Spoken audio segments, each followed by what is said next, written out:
In our tech news, small and medium African enterprises, also known as SMEs, provide an estimated 80% of jobs across the continent, representing an essential driver of economic growth.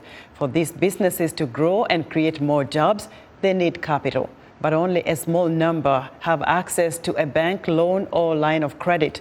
In Uganda, Hiinga, a Kampala-based Christian faith-driven impact investing fund, is changing that narrative by investing directly in small and medium enterprises. Africa 54 technology correspondent Ndiho spoke to Kristian Agaba, the founder and chief executive officer of Hiinga. Agaba, welcome to Africa 54.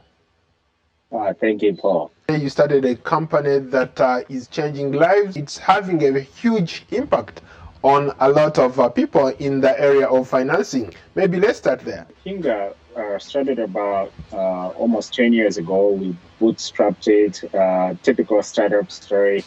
And I'm quite amazed today what we've been able to achieve over the last so many years. We almost failed several years as well. But you know, the idea is pretty simple. It's like there is a huge credit gap for small and medium enterprises, and we know that those SMEs are really the economic engine, you know, for growth, for employment, and so we focused on that. We funded hundreds of ventures over the last so many years. Some have done very well, others have done not so great, but the biggest thing that, you know, that's changing lives. Jobs are created, and the economy grows, and so we are excited about what we're seeing in the market, at least pre-COVID. What led you to come up with this venture where you are trying to help other companies, small companies that you know, are doing amazing work? The origin story here begins with my childhood. I was raised by a single mom. My father was killed 2 weeks before I was born, and what that did, you know, deprived us of a provider, and, you know, actually set us up into real poverty. But my mom was not one of those people to wallow into our misfortune, but to really try to figure out like how to make ends meet. And so growing up, I saw her starting little businesses, micro businesses. You've seen like little tea shops by the roadside and stuff like that. And we were involved. And so I would say that my education, my preparation, my training came through there. And so I started dreaming as really very, very young. It's like, man, I want to be involved into that. Access to capital, mentoring entrepreneurs, and creating opportunity in that sense. So, yeah, and here we are. So the people that we work with, the hundreds of entrepreneurs that we funded, I think they are living my dream because they're creating every day opportunity for others, and I think that's a life worth living. How does Hinga get funding to fund these small enterprises in Uganda? I think we have 3 channels there. The first one is revenue. We actually make revenue, so we do make profit. I love profit. Profit is not a dirty word. You know, it's a great word. So we generate enough revenue that we are able to recycle that capital.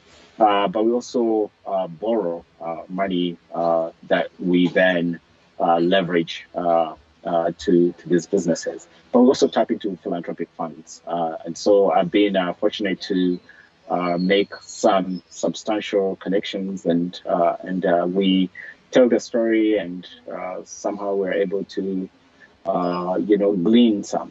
Earlier you talked about your company funding hundreds of small companies. Obviously, that has created a lot of jobs in a lot of areas.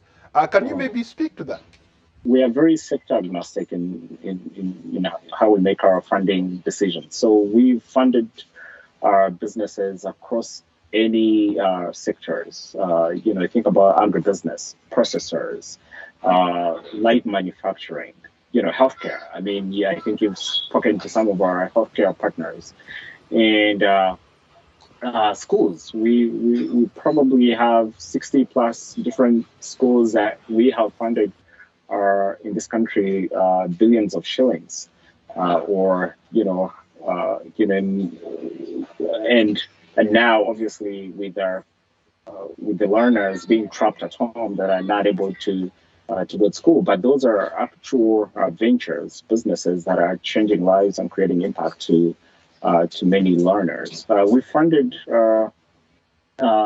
technology and things. So we are, if an entrepreneur is great, if they're serious, if they have the discipline and they're doing something great, and we actually have the money or we can afford to participate in what they're doing, we're going to do it.